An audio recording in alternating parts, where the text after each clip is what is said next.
பேர் சரண்யா வினோத். நான் happy kids Montessori ஸ்கூலோட ஃபவுண்டர். நம்மளோட ஸ்கூல் குரங்குச்சாவடி சேலமில் இருக்குது. சைத்தன்யா ஸ்கூல் ஆப்போசிட்டில் நம்மளோட ஸ்கூல் லொக்கேட் ஆகிருக்கு. நான் எப்படி இந்த ஃபீல்டுக்குள்ளார வந்தேன் அப்படின்னு பார்த்தீங்கன்னா, என்னோடய கெரியர் எல்லாமே வந்து ஹியூமன் ரிசோர்ஸ் தான். நான் படித்தது ஹெச்ஆர் ஃபீல்டில் அண்ட் நான் ஒர்க் பண்ணது எல்லாமே ஹியூமன் ரிசோர்ஸில் தான். நான் சென்னையில் ஹாஸ்பிட்டல் இண்டஸ்ட்ரியில் ஹெச்ஆராக ஒர்க் பண்ணிகிட்டு இருக்கும்போது என்னோடய ஃப்ரெண்டுக்காக நான் ப்ளே ஸ்கூலுக்கு அவளோட குழந்தையோட அட்மிஷனுக்காக போயிருந்தோம். அப்போ போகும்போது அவங்க பேரண்ட்டாக என்கொயரியில் இருக்கும்போது நான் அந்த ஸ்கூலோட அட்மாஸ்பியர், அந்த குழந்தைங்க இருக்கிறது எல்லாத்தையும் பார்க்கும்போது சடனாக எனக்கு ஒரு தாட் வந்துச்சு, like why don't we start the school அப்படின்ற மாதிரி. நான் என் ஃப்ரெண்ட் கிட்ட அப்போ டிஸ்கஸ் பண்ணியிருந்தேன், நம்ம கூட இந்த மாதிரி ஸ்கூல் ஸ்டார்ட் பண்ணலாமே, ஸோ தட் நம்ம இந்த மாதிரி வேறு ஒரு இடத்துல போய் நம்ம குழந்தைய விட தேவையில்லை. இப்போ உன்னோட குழந்தைய வேறு இடத்துல வரும்போது எப்போவுமே அவங்க ஒரு டென்ஷனாகவே இருப்பாங்க. ஒர்க் போயிட்டு எப்படி இருக்காங்க என்னன்றது தெரியல. பட் அவங்களோட ஃபேமிலி சிச்சுவேஷனுக்கு அவங்க ஒர்க் பண்ணிகிட்டு இருந்தனால அவங்க குழந்தைய வந்து 7 monthsலேயே ப்ளே ஸ்கூலில் விடுற சூழ்நிலை அவங்களுக்கு இருந்தது. அப்போ அவங்க பேசும்போது எனக்கு எனக்கு ஒரு அந்த ஸ்கூல் பார்த்ததுக்கு அப்புறம் எனக்கு அதில் ஒரு இன்ட்ரெஸ்ட் வர ஆரம்பிச்சிச்சு. எப்போனா 2014 இந்த இன்ட்ரெஸ்ட் எனக்கு வந்துடுச்சு. அப்போ என்ன ஆயிடுச்சு, நான் அந்த ஃபீல்டில் நான் சென்னையிலேருந்து சேலம்க்கு என்னை கல்யாணம் பண்ணுறதுக்காக என்னோடய அப்பா சேலம்க்கு ரீலோகேட் பண்ணார். அதுக்கப்புறம் நான் ஹெச்ஆர் ஃபீல்டில் தான் திரும்ப ஒரு ஹாஸ்பிட்டலில் ஜாயின் பண்ணியிருந்தேன். அப்போவுமே எனக்கு அந்த தாட் வந்து என்னோடய மைண்டில் எப்போவுமே இருந்துச்சு, I need to start a school அப்படின்றது வந்து அது போகலை.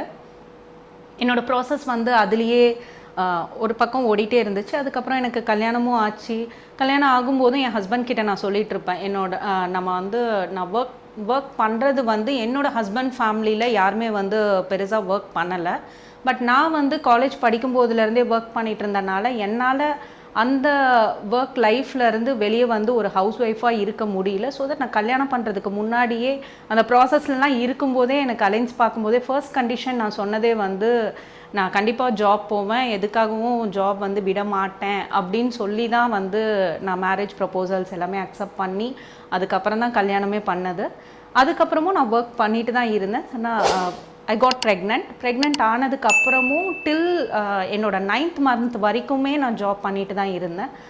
அதுக்கப்புறம் குழந்தை பிறந்ததுக்கப்புறம் 6 months எனக்கு அந்த பேபியை பார்த்துக்கிறதுக்கு அந்த இதில் இருந்தாலுமே எனக்கு ஒரு பக்கம் வந்து அவங்க அந்த ஃப்ரீ டைமில் கூட என்னால் ஒர்க் பண்ணாமல் அந்த ஜாப் போயிட்டே இருந்துட்டோம் இல்லையா. ஸோ அதில் இருந்து என்னால் வீட்டில் உட்கார முடியல. ஸோ இன்னொன்று என்னென்னா, எனக்கு எப்போவுமே வந்து நான் என் பேரண்ட் கிட்ட கூட டிபெண்ட்டாக இல்லை. அவ்வளோ ஈஸியாக வந்து பணம் கேட்குறது, என்னோடய பர்சனல் எக்ஸ்பென்சஸ்க்காக கூட நான் வந்து அவங்கள்ட்ட பணம் கேட்குறதுக்கு அவ்வளோ யோசிப்பேன். அப்படி ஆனன்றது எனக்கு தெரியல. பட் நான் ஜாப் போனதுக்கான மெயின் ரீசன் அதுதான். காலேஜ் படிக்கும்போதுலேருந்தே நான் போயிட்டு இருந்ததுக்கான ரீசனும் அதுதான். நான் படித்ததுமே வந்து ஈவினிங் காலேஜில் தான் படித்தேன். நான் நைட் டியூட்டி பண்ணிகிட்டு இருந்தேன் பிபிஓவில். அப்படியே தான் நான் எம்பிஏவும் படித்தேன். ஒரு கரியர் வேணுன்றதுக்காக அதுக்கப்புறம் ஹெச்ஆர் செக்டார் ஃபீல்டு சூஸ் பண்ணது தான். அதுக்கப்புறம் தான் நான் அந்த ஃபீல்டுக்குள்ளார போனதுக்கப்புறமும் என்னால் திரும்பவும் வந்து ஒரு டிபெண்ட்டாக என்னோடய ஹஸ்பண்ட் கிட்ட வந்து யார்கிட்டையுமே ஒரு பர்சனல் எக்ஸ்பென்ஸ் கூட பணம் வாங்குறதுக்கு எனக்கு இது இல்லாதனால, அந்த இன்ட்ரெஸ்ட் இல்லாதனால நான் திரும்பவும் என்னோடய குழந்தைய வந்து 7 months என்னோடய குழந்தை இருக்கும்போது நான் திரும்பவும் சேம் ஹாஸ்பிட்டல்லையே வந்து பார்ட் டைமாக ஒர்க் பண்ண ஆரம்பித்தேன். வீக்லி ஒன்ஸ் அந்த மாதிரி போய் ஜாப் பண்ணிட்டு தான் இருந்தேன்.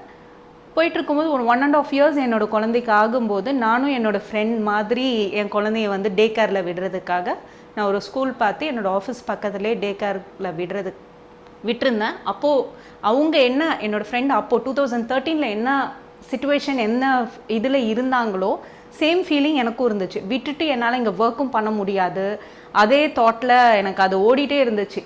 எப்படி இருப்பாங்க, சாப்பிட்டாங்களா, எப்படி இருக்காங்க, அந்த மாதிரி திரும்பவும் எனக்கு ஸ்ட்ராங்காக வந்து நான் டிசைட் பண்ண ஆரம்பிச்சிட்டேன். நான் ஸ்கூல் ஸ்டார்ட் பண்ணோன்னு அதுக்கப்புறம் என் ஹஸ்பண்ட் கிட்ட சொல்லிட்டேன், நான் கண்டிப்பாக ஸ்கூல் பண்ணணும், பட் எப்படின்றதெல்லாம் எனக்கு தெரியல. ஆனால் வேர், ஹவ், வென் இந்த மாதிரி எதுவுமே எனக்கு பிளாங்க். என் ஸ்கூலில் என்ன பண்ணணும், என்ன பண்ணுறாங்க, ஏன்னா என்னோடய ஃபீல்டே வேறு. ப்ரீ ஸ்கூல்ன்றது வேறு, அதுவும் குழந்தைங்களை ஹேண்டில் பண்ணுறது எப்படி இருக்கும், எப்படி ஸ்டார்ட் பண்ணணும், எதுவுமே தெரியல. ஒன் ஃபைன் டே என்னோடய குழந்தையோட ஸ்கூலில் வந்து பேரண்ட்டுக்காக ஃப்ரான்ச்சைஸி கொடுக்குறேன்ற ஆப்ஷன் வந்துச்சு. வித்தவுட் ராயல்ட்டி நீங்கள் வந்து ஸ்கூல்ஸ் எடுத்துக்கலாம் அப்படின்னு வரும்போது, ஓகே நம்ம லேர்ன் பண்ணிக்கலாம் அப்படின்னு சொல்லி நான் ஃப்ரான்ச்சைஸியாக என்னோடய சன்னோட ஸ்கூலே எடுத்து இப்போ நான் ஹாப்பி கிட்ஸாக ரன் பண்ணிகிட்ருக்க ஸ்கூல்லையே அந்த பிராண்டில் ஃப்ரான்ச்சைஸியாக நான் ரன் பண்ணிகிட்டு இருந்தோம் ஸ்கூலு. 2018 ஸ்கூல் ஸ்டார்ட் பண்ணேன். அந்த டைம் என்னோடய செகண்ட் பேபியும் நான் ப்ரெக்னெண்ட்டாக இருந்தேன். என்னோடய குழந்தையோடையே ஸ்கூலை நான் கண்டினியூ பண்ணிகிட்ருக்கேன். இப்போவும் என்னோடய குழந்தை வந்து என்னோடய ஸ்கூலில் யூகேஜி படிச்சுட்ருக்காங்க. என்னோடய செகண்ட் பேபி யூகேஜி பண்ணிகிட்ருக்காங்க. இந்த ஸ்கூல் ஸ்டார்ட் பண்ணும்போது நான் ப்ரிஃபர் பண்ண விஷயம், எனக்கு ஏன் இந்த ஃபீல்டில் இன்னும் அப்போ வந்து நான் பிளாங்காக இருந்தேன், ஏன் பண்ணுறேன், எதுக்காக பண்ணணும்னு. இப்போ வந்து என்னென்னா மாண்டசரி அப்படின்றது என்னன்றது நான் லேர்ன் பண்ண ஆரம்பிச்சிட்டேன். மாண்டசரி ஸ்கூல் ஸ்டார்ட் பண்ணதுக்கான காரணம் வந்து it's like house of children. நம்ம படிக்கும் போதெல்லாம் ரூல்ஸ் இருக்கும், கிளாஸ் ரூம் இப்படி தான் இருக்கணும், கிளாஸ் ரூம் பிஹேவியர் இருக்கும், கிளாஸ் ரூமில் உட்கார்ற மாதிரி இருக்கும். இது மாண்டசரின்றது பியூரானா ஹேண்ட்ஸ் ஆன் ஆக்டிவிட்டி இருக்கிற ஒரு எஜுகேஷன் சிஸ்டம். நம்மளோடது ஹவுஸ் ஆஃப் சில்ட்ரன் எல்லாமே வந்து ஒரு வீடு மாதிரி, வீடு செட்டப்லேயே இருக்கும், மெட்டீரியல்ஸ் இருக்கும், ஃப்ரீ ஹேண்டாக குழந்தைங்க ஒர்க் பண்ணலாம். அவங்களுக்கு எந்த விதம் அவங்க எனி மெட்டீரியல் எடுத்து அவங்களுக்கு பிடிச்ச மெட்டீரியலை எடுத்து ஒர்க் பண்ண முடியும். அண்ட் மாண்டசரி எஜுகேஷன் எப்படி இருக்குன்னா ஒரு குரூப் ஆஃப் சில்ட்ரன் சேர்ந்து ஒர்க் பண்ணும்போது அவங்களோட ஸ்கில்லும் நிறையா டெவலப் ஆகும். அவங்களோட கான்சன்ட்ரேஷன், ஐ ஹேண்ட் கோஆர்டினேஷன் எல்லாமே வந்து டெவலப் ஆகிற மாதிரி இருக்கும். அண்ட் மெட்டீரியல்ஸ் எல்லாமே பார்த்திங்கன்னா அவங்களுக்கு அந்த ஃப்ரீடமும் இருக்கும். எனி மெட்டீரியல்ஸ் அவங்க எடுத்து ஹேண்டில் பண்ணிக்கலாம். எப்போவுமே டீச்சர் சென்டர் லேர்னிங்காக தான் இருக்கும் ஸ்கூல்ஸில் எல்லாமே. அவங்க என்ன டீச் பண்ணுறாங்க, அவங்க என்ன கைட் பண்ணுறாங்களோ அதை தான் நம்ம எடுத்து பண்ணுற மாதிரி இருக்கும். மாண்டசரி எஜுகேஷன் சிஸ்டம் எப்படின்னு பார்த்தீங்கன்னா சைல்ட் சென்டர் லேர்னிங். நம்ம குழந்தைங்களுக்கு என்ன மெட்டீரியல்ஸ் எல்லாமே அவங்க லெவல்லையே நம்ம செட் பண்ணி அரேஞ்ச் பண்ணி வச்சுருப்போம். அவங்களுக்கு எந்த மெட்டீரியல் எடுத்து ஒர்க் பண்ணுமோ அதை எடுத்து ஒர்க் பண்ணி லேர்ன் பண்ணிக்கலாம். It's not like a play item மாதிரி இல்லை, இது work way method of learning. அவங்க ஒர்க் பண்ணும்போதே நம்ம அதனோட டெக்ஸ்டரில் இருந்து அது என்ன கலர், என்ன ஷேப்பில் இருக்குது எல்லாம் அந்த மெட்டீரியலுக்கான ஸ்கில் வந்து அவங்களோட சப்ஜெக்டோட கனெக்ட் ஆகும். மோர் தென் நம்ம கிரேட் 1 ஃபண்டமெண்டல் ஸ்ட்ராங்காக இருப்பாங்க. அவங்க கிரேட்ஸ் போகும்போது அவங்களுக்கு ஈஸியாக அதனோட இந்த மெமரைஸ் பண்ணுறதுக்கான ஆப்ஷன் இல்லாமல் இருக்கும். ஏன்னா அவங்களே ஹேண்ட்ஸ் ஆன் எக்ஸ்பீரியன்ஸ் பண்ணி எக்ஸ்ப்ளோர் பண்ணி தான் படிப்பாங்க மாண்டசரி ஸ்கூலில். யூகேஜி வரைக்கும் நம்மளோட ஸ்கூல் இருக்குது. யூகேஜி வரைக்குமே இந்த மாதிரி இருக்கா. அண்ட் டே கேர் வந்து பார்த்திங்கன்னா 9 to 6:30 இது பியூராக வந்து ஒர்க்கிங் பேரண்ட்ஸ்க்காகவே பண்ணிகிட்ருக்கோம். நான் எப்படி ஒர்க் பண்ணும்போது என்னோடய குழந்தை நான் இப்போ பேரண்ட்டாக அண்ட் பேஷனாக இந்த ஃபீல்டை தேர்ந்தெடுத்ததுக்கான வந்து நிறையா லேடிஸ் வந்து இப்போது ஒர்க் போகும்போது தன்னோட குழந்தைங்கள பார்த்துக்க முடியல அப்படின்ற, யாராவது பார்த்துக்கணும் அப்படின்ற எக்ஸ்பெக்டேஷனோடு இருப்பாங்க. ஆனால் அண்ட் அவங்கள நம்ம விட்டுட்டு போனால் எப்படி இருப்பாங்க, கேர்டேக்கர்ஸ்ட்டை விட்டால் எப்படி பார்த்துப்பாங்க, ஃபீட் பண்ணுவாங்களா, என்ன சொல்லி கொடுப்பாங்களா, நல்லது சொல்லுவாங்க, இந்த மாதிரி நிறையா கேஜெட்ஸ் இப்போ டிவி மொபைல்ஸ் எல்லாம் இருக்குது. ஸோ எல்லா பேரண்ட்ஸ்க்குமே ஒரு தாட் உள்ளே இருக்கும், நம்ம வேலைக்கு வந்ததுக்கப்புறம் குழந்தை என்ன பண்ணிகிட்ருப்பாங்க, மொபைலே பார்த்துட்ருப்பாங்களோ, டிவியே பார்த்துட்ருப்பாங்களோ. அந்த மாதிரி இது எல்லாமே அந்த குறையை கம்ப்ளீட்டாக தீர்க்கிற மாதிரியான மாண்டசரி ஸ்கூல் தான் நம்மளோடது.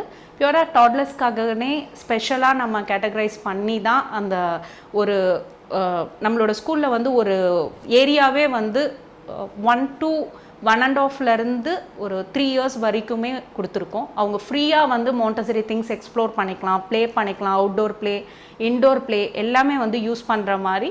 அட் த சேம் டைம் அந்த குழந்தை கற்றுக்கவும் செய்வாங்க எஜுகேஷன் சிஸ்டம். அப்புறம் ப்ளே பண்ணுறதுக்கு அவங்களோட ஃபீடிங் ஹேபிட்ஸ், டிசிப்ளின் எல்லாமே வந்து இந்த ஏஜில் ரொம்ப இம்பார்ட்டன்ட். அந்த 2 to 6 years வரைக்கும் நம்ம அதுக்கான எல்லாமே சிஸ்டமேட்டிக்காக ஃபாலோ பண்ணிகிட்ருக்கோம்.